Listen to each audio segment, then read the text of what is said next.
All right, let's go to question 8. I have a Muslim friend that I speak with regularly about God. I'm a firm Christian, but I question how other God-fearing people who have been indoctrinated into a specific religion are not saved. Let's look at Romans 10. Brethren, my heart's desire and prayer to God for Israel is that they may be saved. For I bear them witness. They have a zeal for God. Does that sound like your friend? Right now, there's some who say the word Allah Allah is a different God. The word Allah is just the Arabic word for God. And so when you speak Arabic, if you're a Christian, what do you call God? You call God Allah. But you do define God differently. So the Muslim version of God is different than the biblical version of God, like in some significant ways. Allah does not, the Muslim version, I should say, does not love the sinners and the wicked the way that the true God does. And he measures things based on merit, but even that, you're not sure, you'll get to heaven. Muhammad said that he had I think it's one of the hadith that says Muhammad had a vision of hell, and it was filled. Was it Muhammad? Or it's in one of the hadith. I don't know if it was exactly from Muhammad, but it's one of the hadith that says there was a vision of hell, and in it was mostly filled with women. Oh my goodness. It's just evidence that this is a human sourced religion, right? Like he just has bias against women in general. He sees them mostly as sex objects, obviously from all sorts of other stuff we know about Muhammad. At any rate, your buddy has a zeal for God, but it's not according to knowledge. Does that matter? Yeah. That's the thing keeping the Israelites that Paul cares about from being saved. These Jews who they know who the God of the Old Testament is, right? But they don't know some important things about God.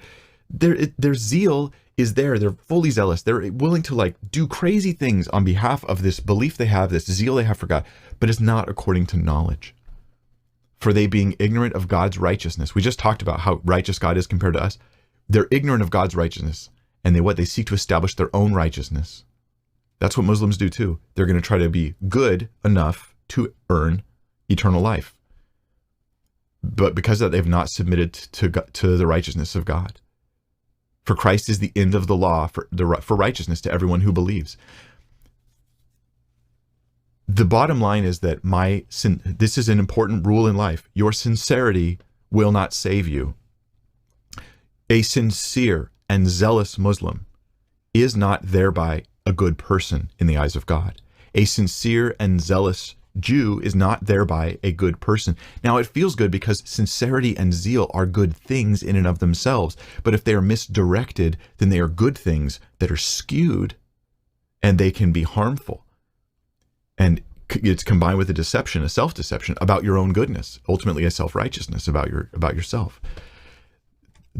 We live in the deeply disturbing reality where people are not saved. And you get to know them and you care about them. And God cares about them. And it might be tempting to think, well, but they're sincere. I mean, they won't listen to me about Jesus. And they don't respond to the gospel. And every time I try to share it with them, it's rejection for different reasons. And I try to preach to them and show them that Jesus is the righteous one. He died on the cross, he rose again. And they reject all that over and over again. But they seem so sincere. Like look at I saw a video, you guys may have seen this on Twitter, right? There was a video of what state was this in? Anyway, one of the states starts with the N, I think. There was an abortion bill passed to protect abortion rights.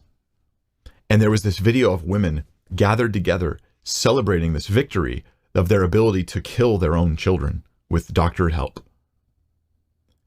Tears in their eyes. Tears coming down their faces because they're so deeply just relieved that they have this liberty, this deep personal right. A woman's right has been preserved. Women's rights. Oh, it's a liberation moment. Oh, we're being delivered from the oppression of men or oppression of the system and all this other stuff, and we're being free to live our lives. These are the things they believe. Are they sincere? Totally. These tears are not fake. Because sincerity doesn't matter if it's misdirected. You're just sincerely wrong. There's deception involved. And so I get what you're asking here. What I'm suggesting is this. You can't give people a pass on needing Jesus because they're sincere.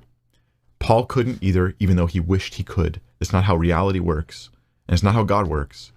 And ultimately, we'll find that humans, when we believe certain things that are lies, there are sometimes other causes for us to believe those lies that come from within. I'm actually rebelling against God's righteousness. I'm establishing my own righteousness. And so all my sincerity and zeal on the outside looking really good is actually partly just driven by self-righteousness that is not very pretty. And yeah, that's my honest answer. I hope you find it helpful, buddy.